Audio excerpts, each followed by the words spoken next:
Isang mapagpalang araw sa ating lahat. Ako po si Sarina Espalamat ng lahat katulad para sa daily devotion na pinamagatang Trust God, Beautiful Plan.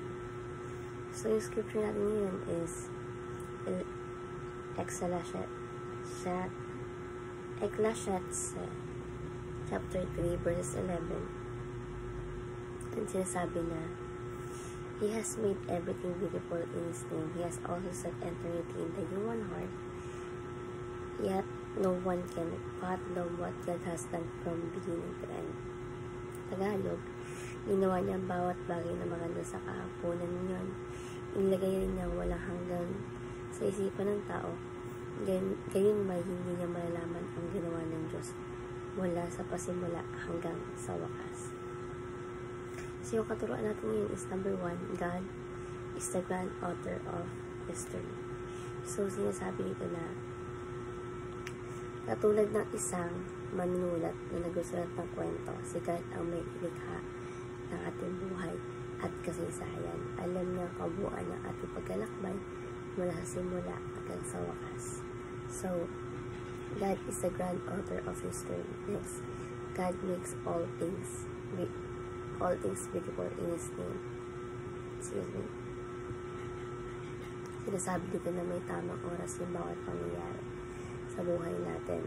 So, si God ang nakakalam lahat at si God na nakakalam yung tamang timing para sa lahat ng bagay. So, God make all things beautiful in His name. Number 3, God does not reveal everything to us. So, hindi pinapakita ni God ang lahat ng bagay sa atin agad-agad dahil may mga bagay na mas makabuti na hindi mo natin malaman. So, God does reveal everything to us. So, bilang application number 1, trust God for what we do not know. So, magtiwala tayo sa ating Panginoon Diyos kahit hindi natin alam yung eksaktong dahilan ng mga pangyayari sa buhay natin, yung mga nangyayari sa buhay natin na akala natin yung parang ang hirap, pero may dahilan pala yun. And magtiwala tayo sa ating Panginoon.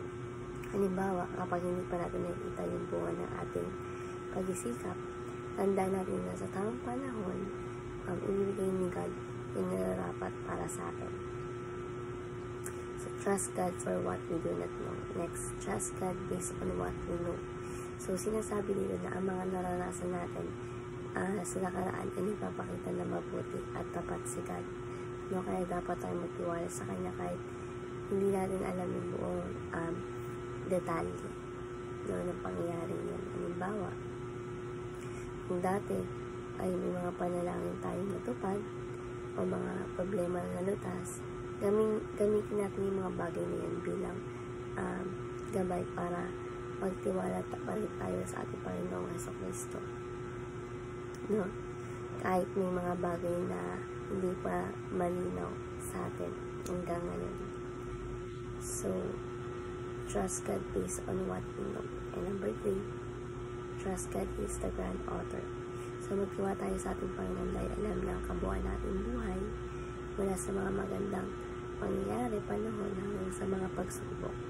Halimbawa, kapag may mga bagay na hindi natin maintindihan o hindi natin kaya, no? Hindi umaayon sa pangakala natin, manatili tayo magtiwala, no? At magtitiwala sa Panginoon dahil may dahilan yun, no? At yun ay para sa ikakabuti ng lahat.